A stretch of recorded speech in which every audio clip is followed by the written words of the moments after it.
Bonjour, ici c'est Civil Tech Designer Solution Plus. Donc aujourd'hui, cette vidéo sera basée sur l'insertion d'étapes de matière de manière automatique.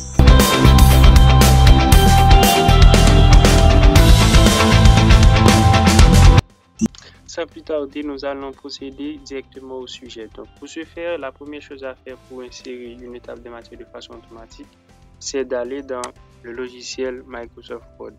Donc, vous voyez que j'ai un document et je veux créer une table de matière. La table de matière, c'est une liste de sections, de chapitres ou parties d'un document, de livre ou de rapport avec les numéros de page correspondants. Donc, l'importance de la table de matière, c'est de permettre à ce que le lecteur qui va lire le document, et ça aide à comprendre les contenus que contient le document. Donc, le lecteur va directement aller dans la partie table de matière et il va voir tous les sous-titres qui vont développer dans le document. Donc, pour ce faire, vous pouvez faire une pause à la vidéo, une façon à ce que vous voyez la définition, l'importance, l'utilité de la table des matières. Ok, donc nous allons procéder. Donc, à chaque titre, vous sélectionnez chaque titre. Ok, vous allez dans l'onglet style, vous voyez style, et puis comme ça c'est le premier titre, donc je fais un clic sur titre 1. Et pour définition, je fais clic sur titre 2. Importance, encore c'est un titre 2. Je choisis ce titre. Et pour l'utilité, je fais la même chose. Comme ça, c'est un grand point. Donc, je fais le choix de titre 1. Ainsi de suite. Exemple, c'est titre 2. Voilà. Donc, mon document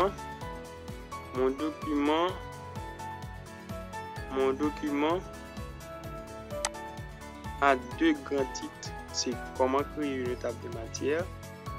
Et puis, autre point concernant la table de matière. Donc, les sous-titres, c'est la définition, l'importance, l'utilité et ensuite les exemples. Donc, vous voyez, c'est la table de matière. Ça, c'est une table de matière qui est faite de façon manuelle. Non, c'est pas la peine de faire des pointillés, de écrire les chapitres, de faire des pointillés et de mettre le numéro de page. Non, ça, c'est une perte de temps.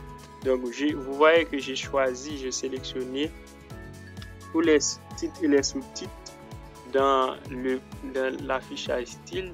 Donc maintenant, ce qu'il reste à faire, c'est de faire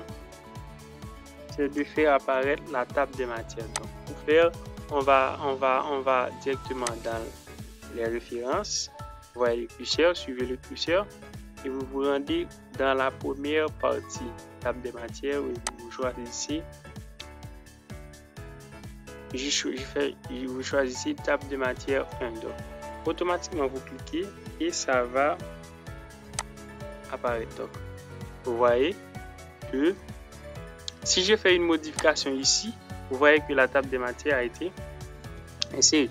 Si je fais une modification ici, c'est-à-dire si j'ai mis point 1, par exemple, point 1, par exemple comme ça. Si je fais la mise à jour, vous allez voir que la va directement insérer, vous voyez, la table de matière. Et la définition, je peux faire la même chose, un point 2.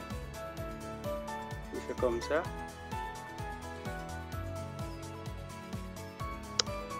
Ok, vous allez voir la mise à jour. ça va changer. De même pour importance. De même pour importance. 1.1.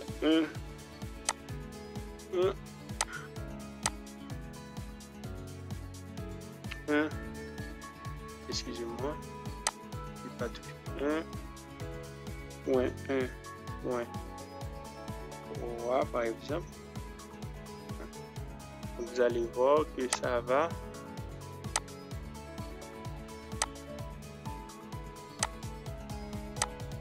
Donc, vous allez voir le numéro de page correspond à l'endroit où le titre ou le sous-titre est placé. Donc, si je fais par exemple,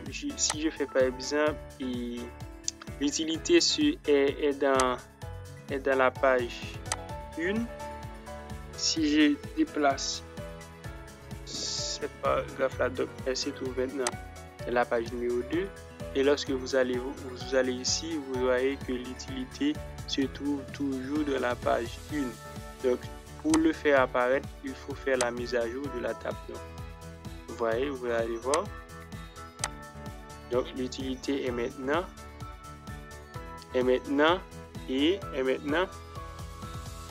dans la page 2.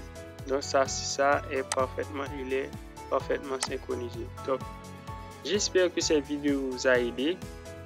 Donc, je vous dis à la prochaine. Déjà, n'hésitez pas à liker la vidéo, de partager avec vos amis. Cela va nous encourager à créer beaucoup plus de contenu. Merci. Merci d'avoir suivi la vidéo jusqu'à la fin. Déjà, je vous demande d'abonner, de liker, de partager la vidéo. Merci, à la prochaine pour une nouvelle vidéo.